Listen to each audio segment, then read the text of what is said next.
ராசிக்காரர்கள் சித்தர்கள் சொன்ன மாதிரி திருப்பரங்குன்ற முருகனை போய் வணங்கணும் அப்படின்னு சொல்லிட்டீங்க. திருப்பரங்குன்ற முருகன் அப்படின்னு சொன்னாலே திருமணம் தடை நீங்க திருப்பரங்குன்றத்துக்கு போங்க அப்படின்னு சொல்லுவாங்க. சோ அங்க போறனால மேச ராசிக்காரர்களுக்கு என்ன மாதிரியான தடைகள் எல்லாம் நீங்கும்? கண்டிப்பா திருமண தடை, துணிச்சல், வெற்றி, குடும்ப வளம் 100% இந்த 4 விஷயம் தான் நம்மளுக்கு வாழ்க்கையில தேவைப்படுது. அடுத்தது தைரியம் இல்லாமல் ஒரு கடன் வாங்கிட்டோம், என்னால கட்ட முடியல, தைரியம் இல்லாம முடங்கி கெட்ட எண்ணத்துக்கு போவாங்க. என்னால வாழ முடியலன்னு. அவங்கெல்லாம் நீங்க அங்க போங்க. பொதுவான விஷயமா அங்க போனாவே அந்த தைரியம் உங்களுக்கு கிடைச்சிடும். அதுலயும் பர்ட்டிகுலர் இந்த ராசிக்கு எல்லா நல்லதும் 90 நாட்கள்ல இருந்து கிடைக்க ஆரம்பிச்சு. ஆஹா, சிறப்பு.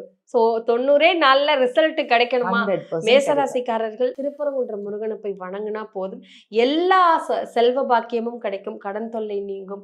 முருகன் வந்து 90 நாள்ல உங்க வாழ்க்கையில ஒரு அதிசயம், நீங்க எதிர்பார்த்தது எல்லாம் நடக்கும் அப்படிங்கிறது சிறப்பா சொல்லியிருக்காங்க.